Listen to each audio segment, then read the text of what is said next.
Meet Me Under the Clock. Written by Annie Murray, read by Annie Aldington. 1940. Chapter 1. September, 1940. Sylvia was helping her mother with the weekly wash when she heard it. She was standing at the kitchen table, hands in a bowl of soapy water, while Mum was feeding clothes through the mangle. Sylvia pushed some dark curls of hair away from her forehead with her arm and tilted her head. "Shh! Listen! What's that?" Her mother, Pauline Whitehouse, her thick red hair held back in a flowery turban, stilled the handle of the mangle. They could both hear it then, coming from next door's garden. "Oh, good Lord! It sounds like Marjorie!" Pauline rushed for the back door, wiping her hands on her apron. It was raining outside. Over the pattering drops, Sylvia could clearly hear the sounds of distress. Her heart pounded. Surely those noises weren't coming from cheerful, good-natured Mrs. Gould. But already she knew, with a terrible dread, something had happened to one of the boys.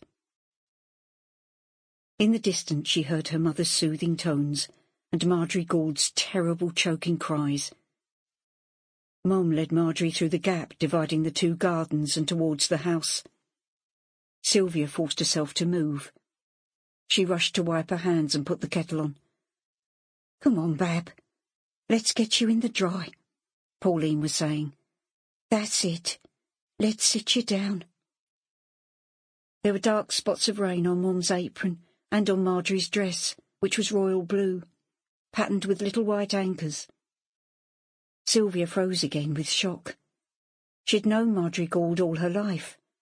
Marjorie was like a second mother to her, and she had never, ever seen her like this before.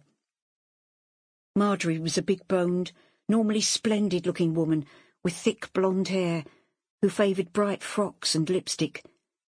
But today she was hunched over, shaking and weeping, her face contorted.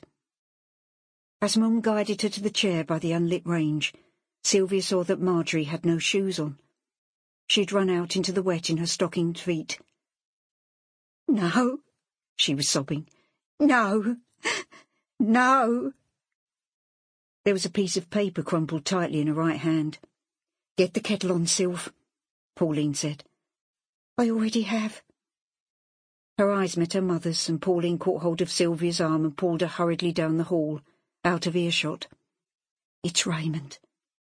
They were standing by the coat hooks. An old black mac of Dad's sagged from a peg. Oh, good heavens!" Sylvia saw the awful truth of it hit her mother. Her hands came up to her cheeks. "His ship's gone down." "No!" Sylvia gasped. Raymond was the oldest of Marjorie Gould's 3 sons. Raymond, Laurie and Paul. "But does that mean... is he...?" Pauline looked down with a faint nod. "Must be." Sylvia felt sick and shaky, even though her mind could not fully take in the news. Raymond, the boy next door.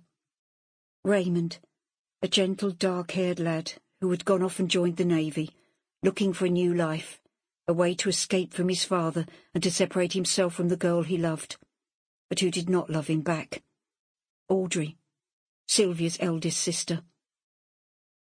"If only Laurie hadn't just joined up as well," Pauline said, anguished.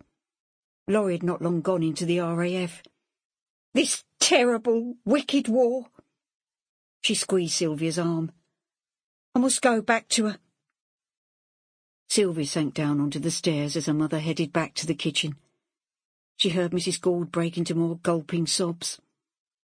Crouching on the 3rd step up, she gripped her hands together to try and stop them trembling. She had to remind herself to breathe.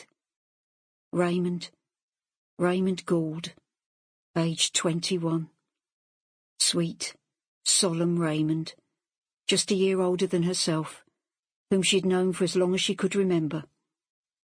Raymond, who would now never be 22 or 3 or 4. She rested her head. Sample complete.